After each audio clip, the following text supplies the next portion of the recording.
Assalamualaikum warahmatullahi wabarakatuh. Perkenalkan, nama saya Adi Andrea Solikin dari program studi S1 Manajemen dengan nomor induk mahasiswa 20106011035 Fakultas Ilmu Ekonomi dan Humoneria Universitas Aisyah Yogyakarta. Di sini saya akan menjelaskan materi tentang iman kepada Allah Subhanahu wa taala. Iman artinya percaya. Menurut istilah, iman adalah membenarkan dan meyakinkan dengan hati, diucapkan dengan lisan, dan diamalkan dengan perbuatan. Wujud Allah Subhanahu wa taala adalah sesuatu yang badakhiyah. Segala sesuatu yang kebenarannya perlu dibuktikan. Tetapi karena sangat umum dan mendarah daging, maka kebenaran itu pun tidak lagi perlu dibuktikan. Namun demikian, untuk membuktikan wujud dan dapat dikemukakan dari dalil-dalil sebagai berikut. Yang pertama adalah dalil fitrah. Allah Subhanahu wa taala menciptakan manusia dengan fitrah bertuhan. Setiap anak dilahirkan dalam keadaan fitrah, maka bapak ibunya lah yang berperan mengubah anak itu menjadi Yahudi, Nasrani, atau Majusi. Hadis riwayat Bukhari. Dalam hadis tersebut mengandung pengertian Islam. Jadi hadis di atas dapat kita pahami setiap anak dilahirkan sebagai muslim.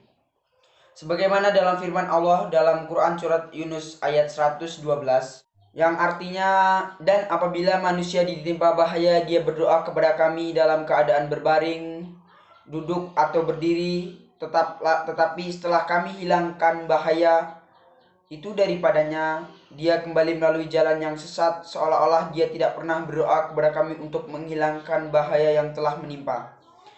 Begitulah orang-orang yang melampaui batas itu memandang baik apa yang selalu mereka kerjakan. Yang kedua adalah dalil akal. Dengan menggunakan akal pikiran manusia bisa membuktikan adanya Tuhan, yaitu Allah Subhanahu wa taala. Al-Quran banyak mengemukakan ayat-ayat yang menggugah akal pikiran, antara lain dalam Quran surat Mukmin ayat 67 yang artinya, dialah yang menciptakan kamu dari tanah, kemudian dari setetes mani. Sudah itu dari segumpal darah, kemudian dilahirkanlah kamu sebagai seorang anak, kemudian kamu dibiarkan hidup supaya kamu sampai kepada dewasa, kemudian dibiarkan hidup lagi sampai kamu tua. Di antara kamu ada yang wafat sebelum itu. Kami perbuat demikian supaya kamu sampai kepada ajal yang ditentukan dan supaya kamu memahaminya. Dalil akal mempunyai beberapa teori. Yang pertama adalah konun Allah. Ilah artinya sebab. Segala sesuatu ada sebabnya.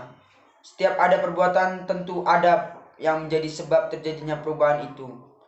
Begitu juga sesuatu yang Anda tentu mengadakannya.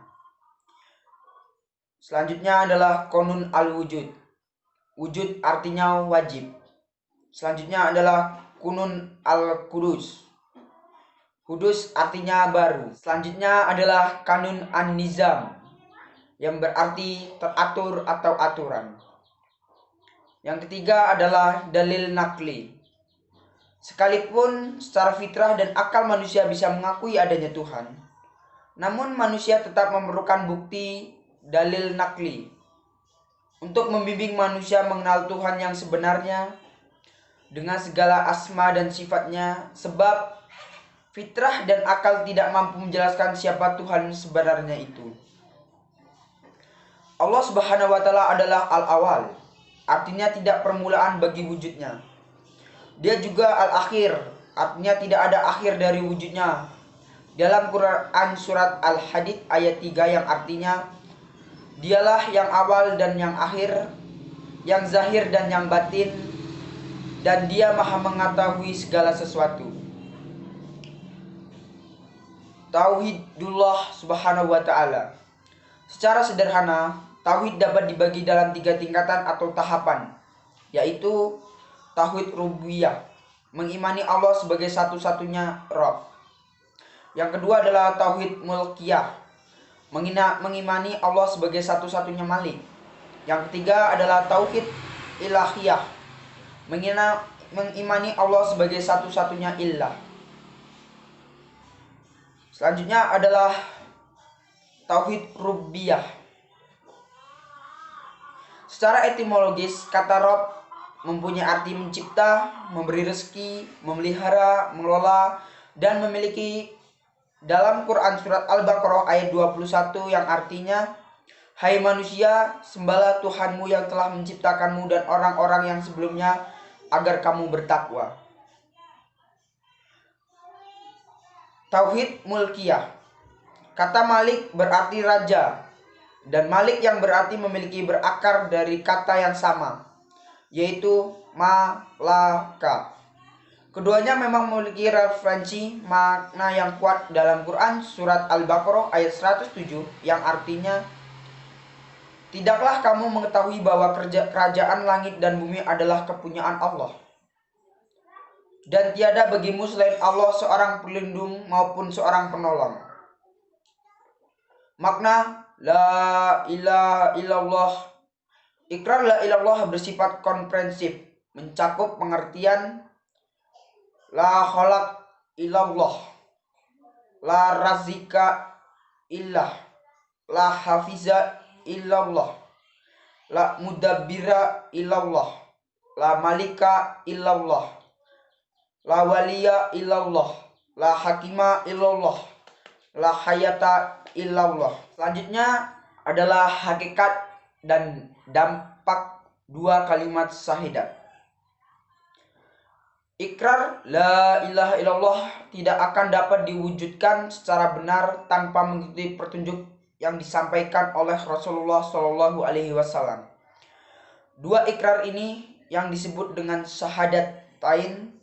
Kata asyhadu secara etimologis berakar dari syahada yang mempunyai tiga pengertian. Musyadah, menyaksikan, syahadah, kesaksian, dan half, sumpah. Kalau inti dari syahadah yang pertama adalah beribadah hanya kepada Allah Subhanahu wa taala semata, maka inti dari syahadah kedua adalah menjadikan Rasulullah Shallallahu alaihi wasallam menjadi titik pusat suri tauladan umat manusia. Dalam surat Al-Ahzab ayat 21 yang artinya, sesungguhnya telah pada diri Rasulullah SAW itu adalah suri tauladan yang baik bagimu, yaitu orang yang berharap rahmat Allah dan kedatangan di hari kiamat, dan dia banyak menyebut nama Allah Subhanahu wa taala. Selanjutnya yaitu yang membatalkan syahadat. Bertawakal bukan kepada Allah Subhanahu wa taala. Seseorang kafir berusaha maksimal dan menggantungkan harapan kepada usahanya tersebut. Sedangkan seorang muslim juga berusaha maksimal tapi menggantungkan harapannya hanya kepada Allah Subhanahu wa taala sesuai dalam Quran surat Al-Maidah ayat 23 yang artinya, berkatalah dua orang di antara orang-orang yang takut kepada Allah yang Allah telah memberi nikmat atas keduanya. Serbulah mereka dengan melalui pintu gerbang. Maka bila kamu menyaksikan, niscaya kamu akan menang.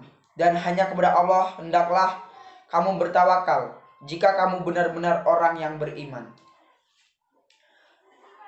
Selanjutnya yaitu tidak mengakui bahwa semua nikmat lahir maupun batin adalah karunia Allah Subhanahu wa taala, sesuai dengan Quran surat Al-Luqman ayat 31 yang artinya, tidaklah kamu perhatikan, sesungguhnya Allah telah menunduk untuk kepentinganmu apa yang di langit dan apa yang di bumi, dan menyempurnakan untukmu nikmat yang lahir dan batin.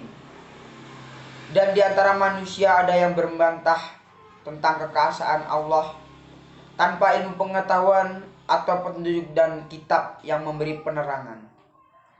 Selanjutnya adalah beramal dengan tujuan selain Allah. Selanjutnya memberikan hak, menghalalkan dan mengharamkan, memerintah dan melarangkan hak, menentukan syariat kepada Allah Subhanahu wa taala.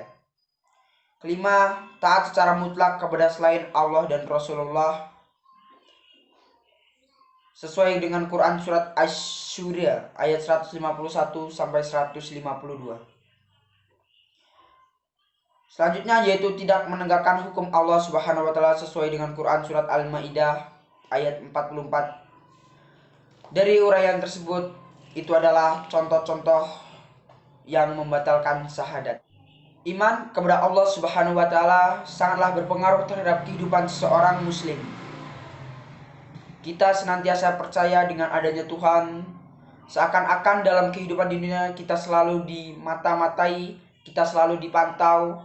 Walaupun kita tidak tahu Allah itu bentuknya seperti apa, tapi karena kita yakin dan percaya dengan adanya Tuhan, seakan-akan kita menjadikan itu adalah sebuah teguran.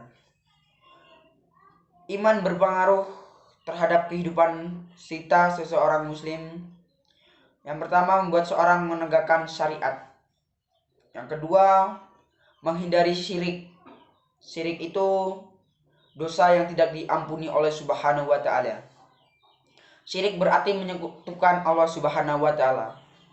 Seperti contoh, kita percaya bahwa dengan kita mengikuti hal ini kita akan mendapatkan rezeki. Kita tidak yakin bahwa rezeki itu datangnya dari Allah Subhanahu wa taala. Kemudian mencintai orang karena Allah. Banyak di era sekarang banyak kaum muda yang bilang mencintai karena Allah Subhanahu wa taala itu hanya dari mulut, bukan dari hati. Kebanyakan sekarang orang mencintai itu karena nafsu, bukan karena lillahi ta'ala. Kemudian jihad di jalan Allah, jihad di jalan kebenaran demi membela agama Islam. Yang kelima adalah loyalitas. Kita menganggap semuanya itu sama, merangkul. Seperti pepatah Indonesia, kita adalah Bhinneka Tunggal Ika, yang berarti kita sama-sama saudara, sama-sama loyalitas untuk saling menguatkan satu dan lainnya. Kemudian memiliki akhlak yang baik. Tentu saja kita harus memiliki akhlak yang baik agar kita menjadi pribadi yang lebih baik ke depannya, menjadi masa depan yang indah, menjadi attitude yang baik agar kita menjadi orang yang sukses, orang yang diteladani, dan orang yang dicontohi. Terima kasih telah menyaksikan video ini. Saya Adi Andrea Solikin mengucapkan wassalamualaikum warahmatullahi wabarakatuh.